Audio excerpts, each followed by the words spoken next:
Hey guys, welcome back to my channel. আজকে নিয়ে এসেছি একটি ছোট্ট ভিডিও নিয়ে। তোমরা থাম্বনেল দেখে অবশ্যই বুঝতে পেরে গেছো আমি কোন ভিডিও নিয়ে আলোচনা করব। হ্যাঁ, আমি আজকে মানি প্ল্যান্ট এবং বাম্বু ট্রি, এই দুটো গাছের যে পজিটিভ এবং নেগেটিভ দিক রয়েছে সেই দিকগুলো নিয়ে আমি আজকে তোমাদের সাথে আলোচনা করব।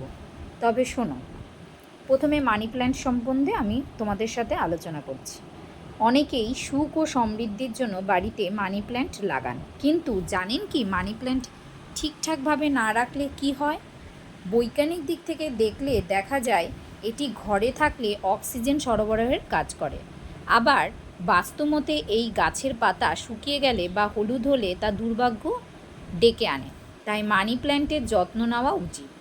পাতা শুকিয়ে গেলে তৎক্ষণাৎ তা কেটে ফেলা উচিত। বাস্তুবিদরা বলেন যে মানি প্ল্যান্টের পাতা মাটিতে যেন না লাগে। বাড়ির কোন দিকে রাখবেন মানি প্ল্যান্ট জানেন কি? অনেকে ভাবেন উত্তর পূর্ব দিকে এই গাছ লাগানো ভালো, তবে বাস্তুশাস্ত্র বলেছে মোটেই তা নয়। উত্তর পূর্ব দিকে খবরদার রাখবেন না এই গাছ, বাড়ির অর্থ সংকট বাড়বে তাতে। দক্ষিণ পূর্ব দিক বা অগ্নিকোণে এই গাছ রাখলে সবচেয়ে ভালো, অর্থাগম ত্বরান্বিত হয় এইভাবে মানি প্ল্যান্ট রাখলে। দেবী লক্ষ্মী, গণেশ এবং শুক্রের অবস্থান এই দিকে, তাই দক্ষিণ পূর্ব দিকেই এই মানি প্ল্যান্ট রাখা ভালো। তাদের আশীর্বাদ বর্ষিত হয় এবং গৃহস্থের ওপর, তাই এই দিকে রাখাটাই শুভ বলে মনে করা হয়। এবার আমি তোমাদের বাম্বু গাছ নিয়ে আলোচনা করব। তবে শোনো, বাম্বু মানে বাঁশ, আর এই বাঁশকে সৌভাগ্যের প্রতীক বলা হয়। আগেকার দিনে অনেক বাড়িতেই এই বাঁশ গাছ থাকতো। বর্তমানে এই বাম্বু প্ল্যান্টকে অনেকেই ফ্যাশন হিসেবে নয়, বরং ঘরের শান্তি এবং সুখ সমৃদ্ধির জন্য ব্যবহার করে থাকে। এর যেমন পজিটিভ দিক রয়েছে তেমনি নেগেটিভ দিকও রয়েছে। তবে এর যেমন বৈজ্ঞানিক দিক রয়েছে তেমনি আবার বাস্তুশাস্ত্র দিকও রয়েছে।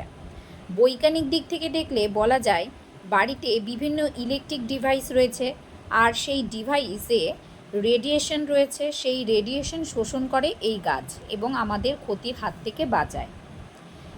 এটা হচ্ছে 1 নাম্বার হয়ে গেল। এবার 2 নাম্বার কি বলবো, এই গাছ মানসিক চাপ কমাতে কাজে লাগে। 3 নাম্বার যেটা বলবো, এছাড়া অক্সিজেন সরবরাহতে এই গাছ বাড়িতে থাকা ভালো। তবে বাস্তুশাস্ত্রের দিক থেকে বলা যায় এই গাছ দক্ষিণ পূর্ব দিক করে রাখলে এটি ধনসম্পত্তি এবং সৌভাগ্য নির্ধারণ করে থাকে এবং বাড়ির উন্নতি হয়। তবে বলা হয় এই গাছের পাতা হলুদ বা শুকিয়ে গেলে বাড়িতে না রাখাই ভালো। তবে এই গাছকে ভালো রাখতে অবশ্যই আপনার অ্যালোভেরার পাতার যে জেল থাকে সেটি ব্যবহার করলে এই গাছ ভালো থাকে।